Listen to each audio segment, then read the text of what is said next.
Assalamualaikum warahmatullahi wabarakatuh.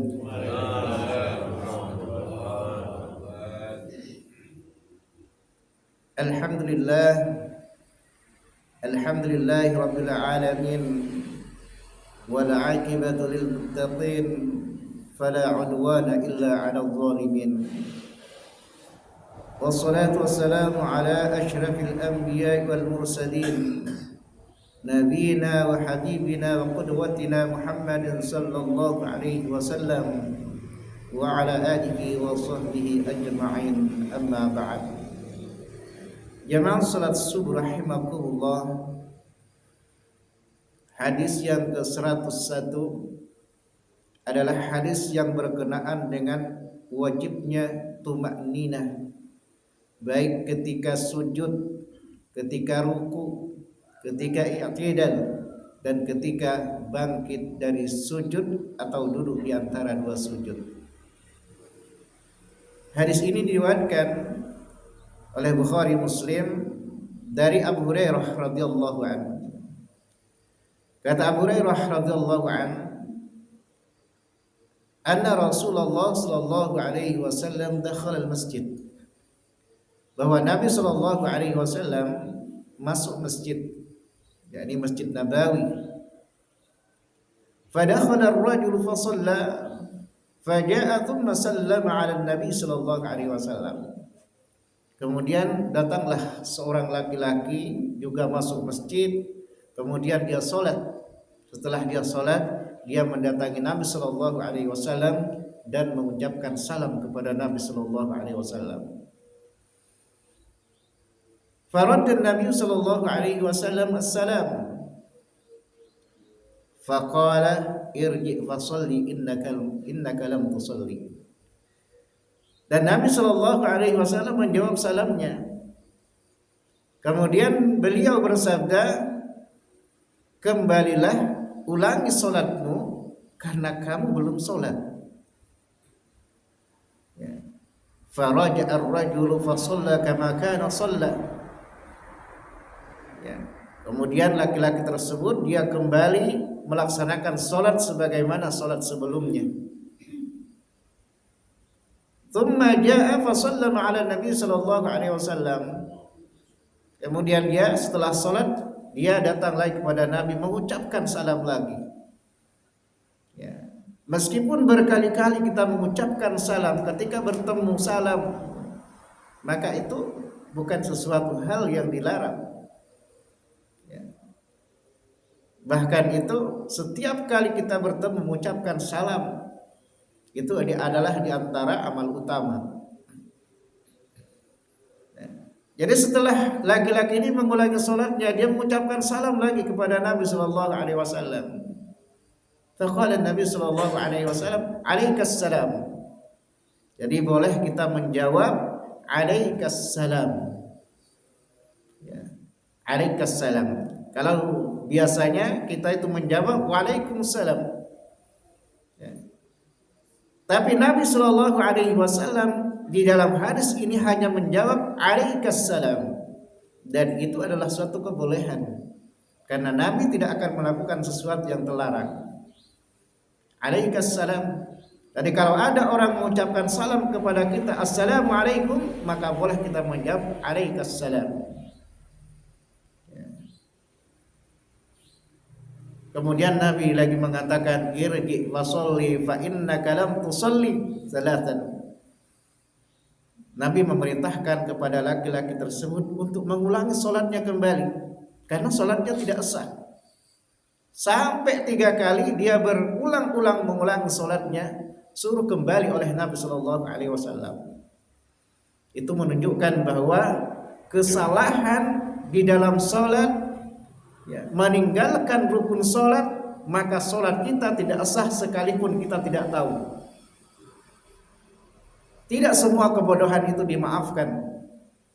Ya, buktinya di dalam hadis ini, laki-laki tersebut sampai 3 kali mengulangi sholatnya karena meninggalkan rukun sholat. Sampai dia mengatakan kepada Nabi, walladzi ba'atsaka bil haq, demi yang mengutus engkau dengan kebenaran. Ini namanya sumpah. Tapi bukan sumpah yang kalau dilanggar itu ada kafaratnya. Ini yang disebut dengan lagwul yamin. Ya.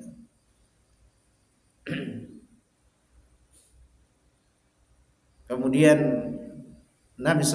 kemudian laki-laki tersebut mengatakan, walladzi ba'atsaka bil haqq ma ahsanu ghairah fa'allimni. Demi yang mengutus engkau dengan kebenaran, aku tidak bisa melakukan solat yang lebih baik daripada ini. Inilah solat terbaikku. Ya. Fa'allimni, maka ajarilah aku solat. Jadi sahabat ini meminta agar diajari solat yang benar. Ya. Maka Nabi SAW bersabda, "Idza qumta ila shalah." Apabila kamu hendak melaksanakan sholat, fakabbir, maka bertakbirlah. Ini rukun pertama di dalam sholat. Ya. Rukun kedua, tsumma qra' ma tayassara ma'aka minal Qur'an. Kemudian bacalah apa yang mudah bagimu dalam Al-Qur'an. Yang dimaksud di situ adalah surah Al-Fatihah. Karena surah Al-Fatihah surah yang mudah kita baca. Sampai orang yang tidak bisa membaca Al-Quran pun hafal surah Al-Fatihah. Ya. Itu rukun kedua, surah Al-Fatihah. Berarti doa iftitah ta'awud itu bukan wajib, itu hukumnya sunnah.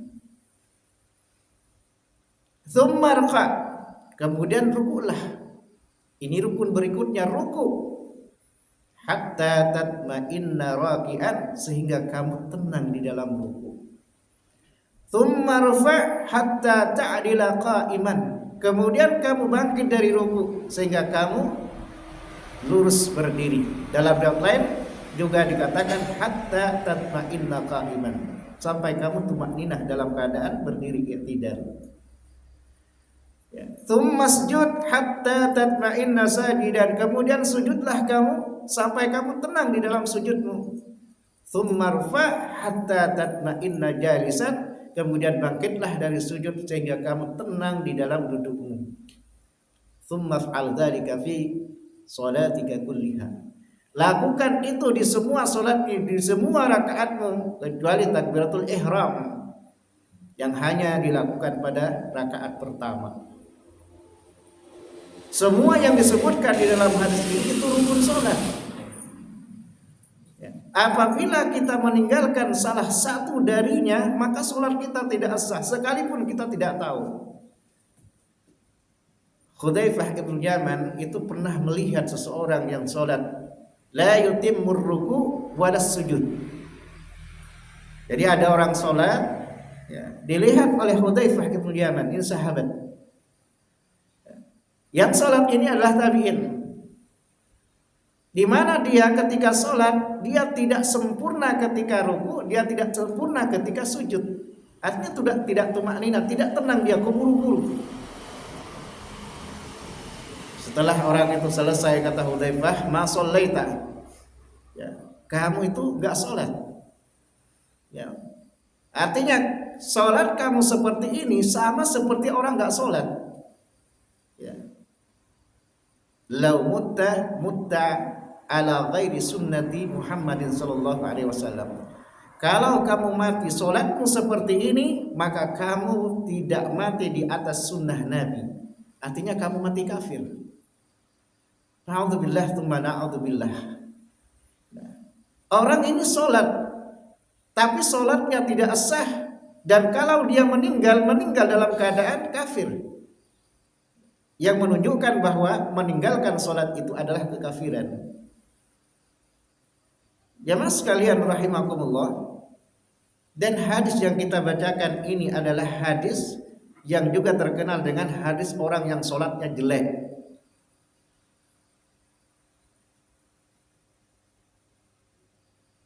Bagaimana orang yang sholatnya jelek? Ya, orang yang sholatnya tidak memperhatikan tumakninahnya, tidak memperhatikan ruku, sujud, dan tumakninah. Tumakninah itu tenang.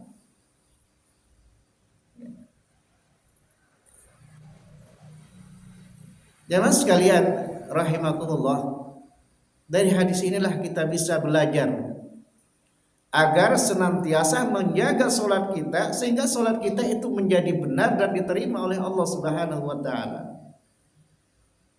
Jadi jangan asal sholat, ya. Tapi sholatlah yang benar. Perhatikan rukunya, perhatikan sujudnya, perhatikan i'tidalnya, duduknya. Kemudian tenang, jangan keburu-buru. Ya. Dulu orang munafik itu sengaja dia menunggu sholat asar ditunggu sampai menjelang maghrib.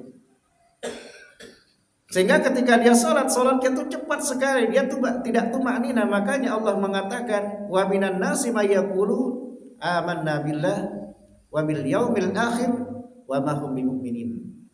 Di antara manusia ada yang mengaku beriman kepada Allah dan hari akhir padahal dia tidak beriman.